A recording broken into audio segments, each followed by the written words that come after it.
Hello. This lecture will cover pages 222 through 225 of my lecture notes. Please print those pages out and have them in front of you as I present this lecture on Synchronous Logic Design, Part D, Designs 5 and 6.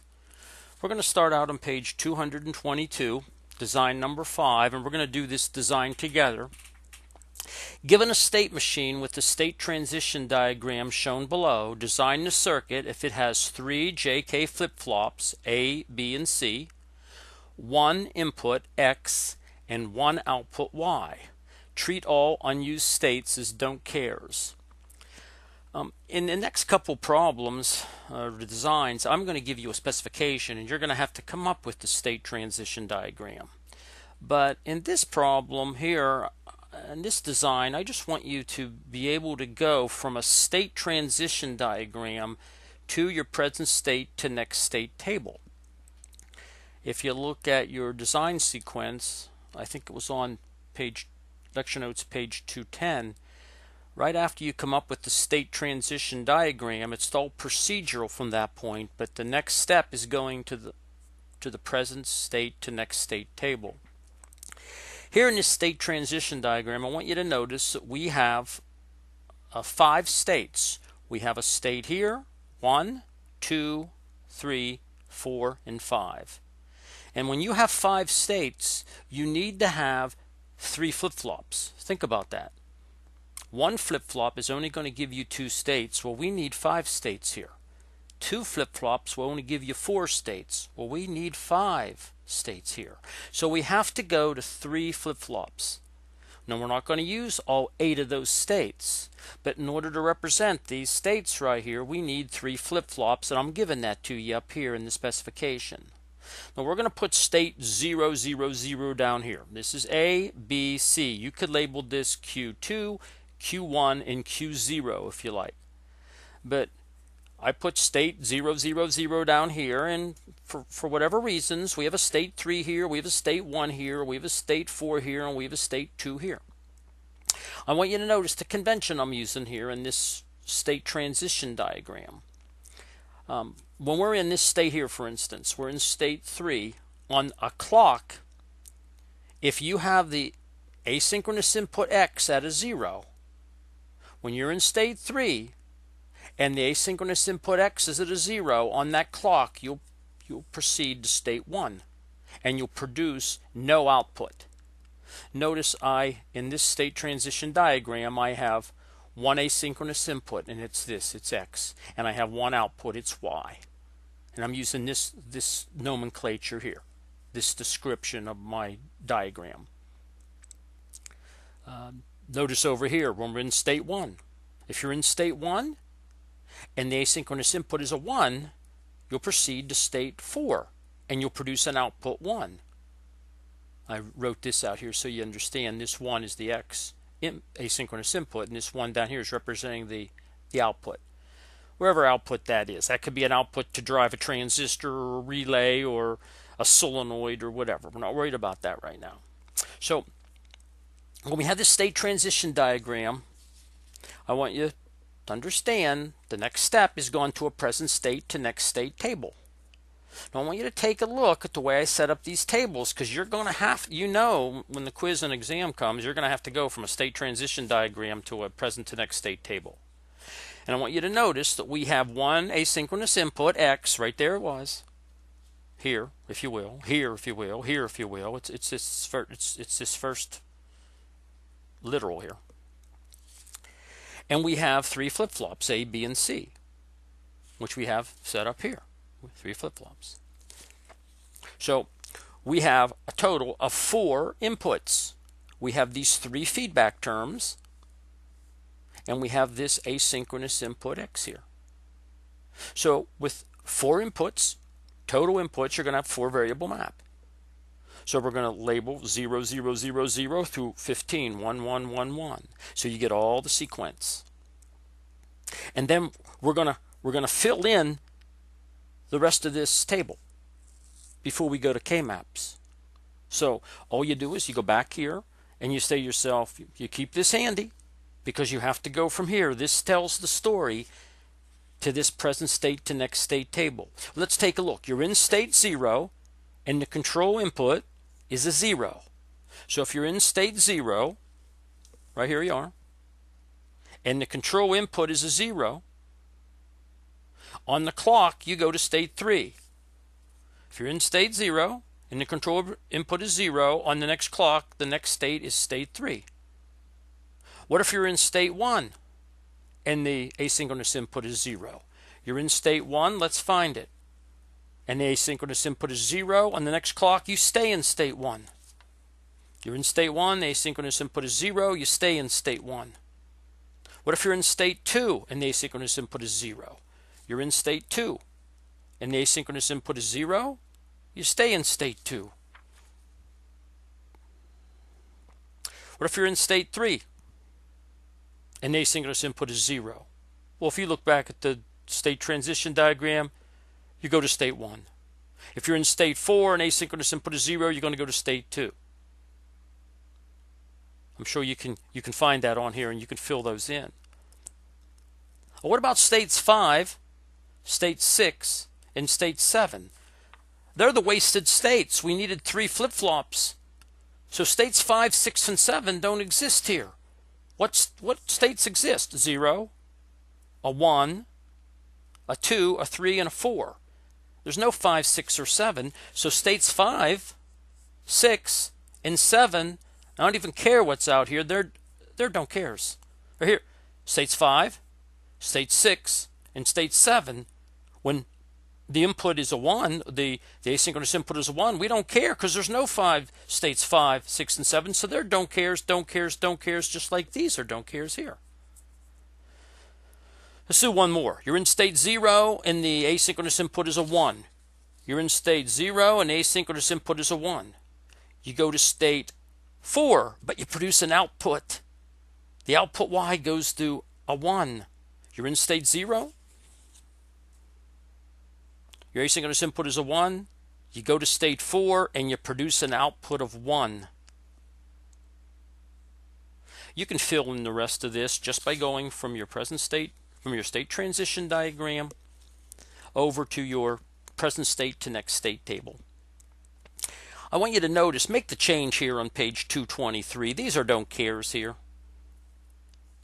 This state 5, this state 6, and this state 7, they're all don't cares, don't cares, don't cares, don't care, don't care, don't care. Same thing down here. States 5, 6, and 7. Don't cares the whole way through. These are even going to be don't cares in here. All this is don't cares here, by the way, when you fill that in. Same thing up here. These are all don't cares across here. You're going to have to fill this in.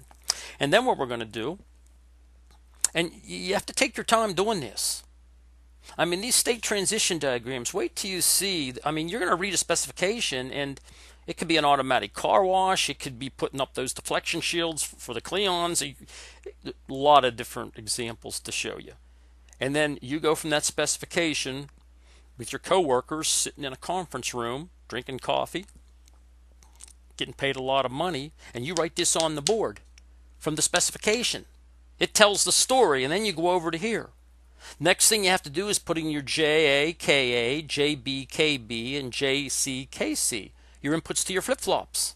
And you do that from your state transition, from your excitation table for the JK flip-flop. And keep in mind, we can use SR flip-flops or even toggle flip-flops. We would just have to do excitation tables for the SR flip-flop or the D flip-flop or the toggle flip-flop. But we're only using the JK's flip-flops. That's what we're going to use. So this is the only excitation table you have to worry about. So let's take a look up here very carefully. We're just going to do A here. Okay, present state bit, you're 0, and on the next clock you stay at 0. Well, if you're 0 and 0, it's a 0 on J and a don't care on K. That's the same thing here. 0, 0, 0, 0, 0, 0. 0 don't care, 0 don't care, 0 don't care, 0 don't care. All from the excitation table. What about this one down here? You go to 1 and you go to a 0. We're just on bit A now. 1, you got a 1 and you go to a 0. Down here, a 1 and a 0 is a don't care 1. Don't care 1. Okay. These are don't cares. Don't care, don't care, don't care, because that's states 5, 6, and 7. What about down here? You go from a 0 to a 1. 0 to 1. It's a 1 don't care. A 1 don't care. Same thing here. 0 to a 1 don't care. You take your time and you fill these in. Then you go to B. Let's do the first one. 0 to a 1. A 0 to a 1 is a 1 don't care. 1 don't care. Let's do C. 0 to a 1. Same thing as this. B was 0 to a 1. Here's C, 0 to a 1. 0 to a 1 don't care. Do the first one there. I want you to take your time and I want you to fill the rest of these in. Know how to do this. We went from the state transition diagram that tells a story from a specification, and we filled everything in to the left of my pencil and to the right of my pencil. And then we fill in the JKs, the J and the K's for all three flip-flops. And then from here, you just go directly to your K-maps. You have a J and a K, you have a J and a K, you have J and a K. You're going to end up with 6 different K-maps. If you go ahead and do that, the J sub A is X B bar. The K sub A is a 1. The J sub B is, this is the logic expression for it. K sub B, this is the logical expression for it. J sub C, logical expression, and K sub C, logic expression. Check your answers with multi-sim, the logic converters. I mean, just go ahead and just fill in this as your inputs and produce your zeros or your ones or your don't cares for each one of these real quick, and it'll give you these Boolean expressions if you simplify it. You can check that with the logic converter in multi-sim, real easy. The output, y is equal to 8, the summation of the midterms 8, 9, 10, and 11 right here. 8, 9, 10, and 11 right here. And these are the don't cares. The don't cares are here and here. Make sure you change this in your notes on page 224. The don't cares are 5, 6, 7, 13, 14, and 15. If you do that K-map real quick, it just takes a minute. No, it takes about 15 seconds. Y is equal to the output Y, whatever it is, whatever signature that represents, is X A bar. Make sure you can get these answers. That was design number 5. Let's look at design number 6. I wanted to show this example because it's reverse engineering. It shows you how to reverse engineer a problem. I got this out of another textbook here. I don't know if you can read it very well, but it says, derive the state table and state diagram of the sequential circuit shown in this figure and explain the function that the circuit performs. And we want to notice it's just 2 toggle flip-flops, and we have 2 OR gates here. Notice we have an output of a toggle flip-flop, which is B, and here's B prime. That's B bar. In this textbook, their bars are primes. So here's your output B, your least significant bit B, and here's your B bar output, Q0 and Q0 bar. Here's your A output, Q1, and here's your A bar output, Q1 bar. So I wrote over here A is equal to Q1 and let B equal to Q0. One's the LSB, one's the most significant bit. Always do the state transition table first in a problem like this when you're reverse engineering. So the first thing we want to do is we want to go to the state transition table first, the present state to next state table, if you will. That's what we want to do first. And all you have to do in this problem here is set up your table. Notice we don't have any asynchronous inputs here to this circuit. That CP is clock pulse. That's your clock. That's not an asynchronous input. So we just have two flip-flops. There's your Q1, Q0, if you will. That's present state. Your next state is Q1, Q0 as well. Present state and next state. All you have to do is set up your 0 and 0. I pick a 0 here on A and I pick a 0 here on B. And if you take a look, if A is 0, A bar has to be a 1. And that 1 comes around to here and sets up a T input for 1 here. Puts a 1 here. So what you do is you set up your outputs. You pick 0, 0. You set up these toggle T1. The T1 input setup is going to be a 0. Take a look at this. You have to put 1s and 0s here off with pencil. Don't use pen. And then the T0 input's going to be a 1 because this 1 gets brought around through the OR gate and there's a 1 there. So when the clock comes,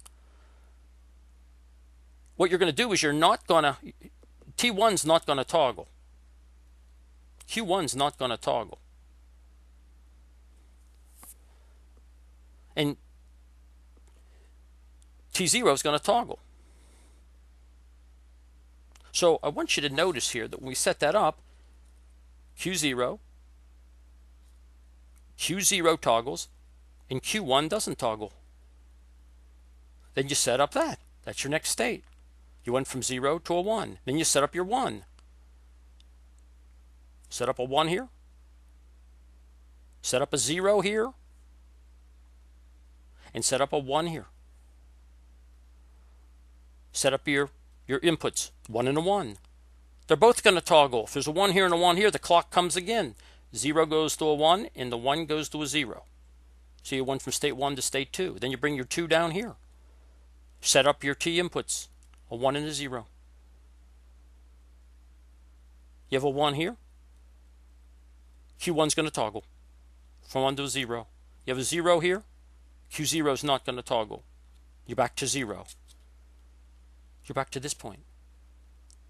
Just set up pick 0, 0, set up your T inputs, give it a clock, and see what happens.